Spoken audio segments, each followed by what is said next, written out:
Praise lord. యేసయ్య నామంలో daily మన్నా అనే వాక్య ధ్యానంలో మిమ్మల్ని ఆహ్వానిస్తున్నాం. ఎంతవరకు ఈ ఛానల్కి మీరు సబ్స్క్రైబ్ చేయలేదంటే దయచేసి సబ్స్క్రైబ్ చేయండి. మీ ఫ్రెండ్స్, మీ రిలేటివ్స్కి షేర్ చేయండి. Surely the word of God will bless you. ఖచ్చితంగా దేవుడి వాక్యం మిమ్మల్ని దీవించునుగాక. ఈరోజు దేవుడి వాక్య భాగాన్ని కీర్తనలు 9:14 వచ్చినాన్ని చదువుకొని ధ్యానించుకుందాం. మరణ ద్వారమున ప్రవేశించకుండా నన్ను ఉద్ధరించువాడా అని రాయబడింది. మరణ ద్వారములో మనం ప్రవేశించకుండా పడిపోకుండా దేవుడు మనల్ని ఉద్ధరించి కాపాడి నడిపిస్తున్నాడంట. క్రీస్తునందు ప్రియులారా, ఎన్నో సమయాలు మనకు తెలియకుండానే దేవుడు మనల్ని మరణ ద్వారములోంచి కాపాడి ఉంటాడు. అది మనకే తెలియదు. చూడండి, ఏం లేదు, 2024 మనం ముగిపోతున్నాం.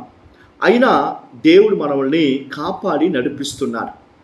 మనకి తెలియకుండా ఎన్నోసార్లు మరణానికి దగ్గరికి మనం వెళ్ళుంటాం. అయినా దేవుడు మనల్ని కాపాడుతున్నారు. అపోస్తలుడైన పౌలు చెప్తున్నాడు, బైబిల్లో ఎపాఫ్రాతా అని చెప్పి ఒక మనుషుడు ఉన్నాడు. సేవ నిమిత్తంగా మరణానికి దగ్గర వెళ్ళాడంట. దేవుడు అతన్ని కాపాడాడంట. మరణము నుంచి కాపాడే దేవుడు మన దేవుడు. కారణం ఏంటంటే మరణాన్ని, పాతాళాన్ని జయించాడంట. హల్లెలూయా. మరణానికి అధికారిగా ఉన్న సాతాన్ని దేవుడు, మన దేవుడైన యేసయ్య తన మరణించి మరణానికి అధికారి అయిన అధిపతిగా ఉన్న సాతాన్ని జయించారు. ఇప్పుడు అర్థం ఏంటి? ఆయనే జీవం కలిగిన దేవుడుగా, జీవానికి మరణానికి ఇప్పుడు దేవుడు అధిపతిగా ఉన్నాడు. కాబట్టి మరణ భయంతో ఒకవేళ నువ్వు ఉన్నావంటే నిన్ను చూసి దేవుడు చెప్తున్నావు, నువ్వు బ్రతుకుతావు, నువ్వు బ్రతికుంటావు. నువ్వు బ్రతికుండి దేవుడు చేసిన మేళ్ళు, గొప్ప కార్యాలు నువ్వు పలుకుతావు, ఇతరులకు చెప్తావు, దేవుని స్తుతిస్తావు. ఫియర్ నాట్, భయపడబాకు. God is with you. మరణానికి సంబంధించిన ద్వారములో ఉంచి దేవుడు మనల్ని పైకి లేపే దేవుడిగా ఉన్నాడు.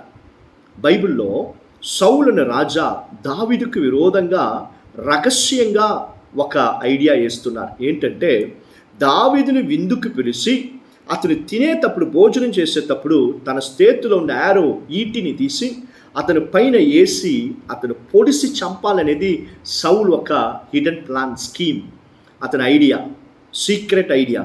అయితే దేవుడు చూడండి, దావీదుతో ఉన్నాడు కాబట్టి ఈ రహస్యమైన ఆలోచనని దావీదుకి తెలిపించి దేవుడు దావీదుని కాపాడాడంట. క్రీస్తునందు ప్రియులారా, ఒకవేళ మనకు విరోధంగా సాతానుడు, ఏదో ఒక మనుషులు మనకు విరోధంగా ఎన్ని హిడెన్ ప్లాన్స్ పెట్టుకొని ఉన్నా, రహస్యంగా మనల్ని ఎట్టయినా ఓడించాలి, మనల్ని చంపేయాలి, మన ప్రాణములతో ఉండకూడదు, మరణం మనకు ఉండాలి అని చెప్పి ఎవరు ఎలాంటి ప్లాన్లు పెట్టుకొని ఉన్నా దేవుడు అవన్నిటిని నిర్మూలం చేసి మనల్ని కాపాడి నడిపించే దేవుడిగా ఉన్నాడు. భయపడబాకండి. God is with you. Hallelujah. క్రీస్తునందు ప్రియులారా, చూడండి, మీరు మరణ భయంలో ఉన్నారనుకో, ఏదో ఒక బలహీనత, అయ్యో వచ్చేసింది, నేను ఇంక ఉండను, మరణిస్తానని చెప్పి భయపడుతున్నావా?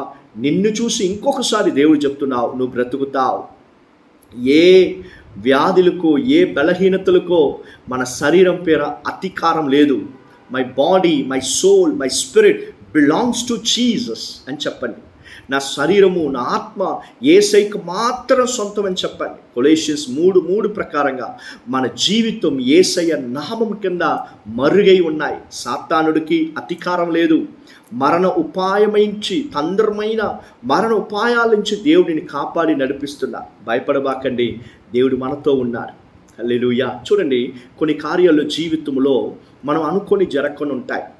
మనం వీళ్ళతో ఉండాలి అనుకుంటాం, ఉండలేకపోతాం. మనం అనుకునేది జరగకొని ఉంటాయి. మన ఇష్టపడింది మన జీవితంలో రాకొని ఉంటాయి, దొరకకొని ఉంటాయి. దానికోసం స్తోత్రం చెప్పండి. ఎందుకంటే అవన్నీ దేవుడు ఒక ప్లాన్లో నన్ను కాపాడేదానికి దేవుడు మరణం నేరించుకోకుండా మరణ ద్వారంలో పడిపోయి ఉంటాం. మనం ఇష్టపడింది, మనం అనుకునేది అన్నీ జరిగి నడుస్తుంది అంటే, మనకు దొరికింది అంటే మరణ ద్వారంలో మనం పడిపోయి ఉంటాం. అలాగా జరగకుండా దేవుడు మనకి ఆయన అంత కృపతో మనల్ని కాపాడారు. So praise God. మీ ఎక్స్పెక్టేషన్ జరగలేదు, మీరు ఆశించింది జరగలేదంట, దేవుడికి స్తుతి చెప్పండి. ఒకవేళ అది జరిగి ఉంటే నువ్వు మరణించుంటావు. దేవుడిని కాపాడి ఉన్నాడు. హల్లెలూయా. భయపడబాకండి. God is with you. Shall we pray? Yesayya వాక్య భాగం వినే ఎవరైనా కూడా సరే, heal their body, soul, spirit O Lord in the name of Jesus. Yesu Kreestu నామములో మీ బిడ్డల్ని అన్ని మరణ భయంలోంచి, అన్ని మరణానికి సంబంధించిన కార్యంలోంచి విడుదలపరిచి నడిపిస్తున్నారు. మీకు వందనాలు, స్తోత్రాలు. మీ ప్రొటెక్షన్ లేయర్ అయ్యా, మీ కాపుదల మా పైన పెట్టున్నారే, మీకు వందనాలు యేసయ్య. యేసయ్య నామములో ప్రార్థన చేసి అడుగుతున్నాం తండ్రి. Amen. Amen. God bless you all.